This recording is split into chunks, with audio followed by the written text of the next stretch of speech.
orang dewasa kalau dipukul, pasti kita kan ngaktifin fight or flight kita ya. Banyak yang bilang kan itu parenting tuh harus kayak gitu supaya disiplin. Padahal sebenarnya kalau ngomongin secara brain development, especially otak anak kan punya critical period ya. Ya. Dari umur 0 sampai 8 tahun tuh itu critical banget, karena itu momen di mana otak anak-anak tuh ada yang namanya neurogenesis. Jadi sel-selnya tuh tumbuh, ada selnya yang ada synaptic pruning Ya. juga. Jadi pokoknya banyak terms-terms itu yang terjadi di otak anak di usia optimal tersebut.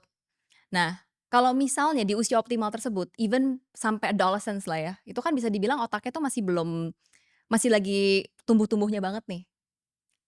Apa sih yang terjadi kalau misalnya dipukul? Gak usah anak kecil deh, orang dewasa kalau dipukul, pasti kita kan ngaktifin fight or flight kita ya. Untuk, kita pasti tadi yang dibahas, our basic needs, one of our basic needs itu safety. If we got hit, we don't feel safe, right? We feel attacked. Bayangin anak kecil di-attack kayak gitu.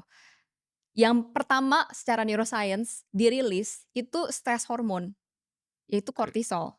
Nah, kortisol ini kalau dirilis, karena kan basic-nya stres nih, terus udah kayak gitu ngerasa berusaha untuk nggak ngerasa safe anaknya.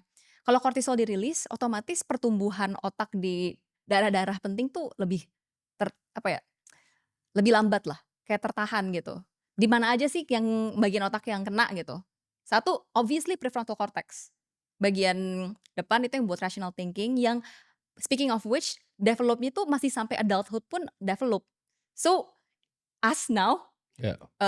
you're 24, right? Yap. Jadi makanya itu yang lebih paling penting. Selain prefrontal cortex juga bakalan nge-affect hippocampus. Hippocampus itu bagian buat memori sama belajar. Jadi kebayang kalau misalnya 2 area itu kena, nggak ke-develop properly, gimana caranya bisa tumbuh kembang dengan optimal. Oke. Jadi makanya, mmm, kayaknya udah diomongin juga berkali-kali ya sama banyak experts, it is not advised to hit anak kecil or to give excessive stress, gak cuman hitting ya sebenarnya, tapi ngebentak atau Makian gitu. makian segala macam itu nggak advice karena memang, pas lagi critical period tersebut itu bakalan nge-limit their brain growth gitu. Ya.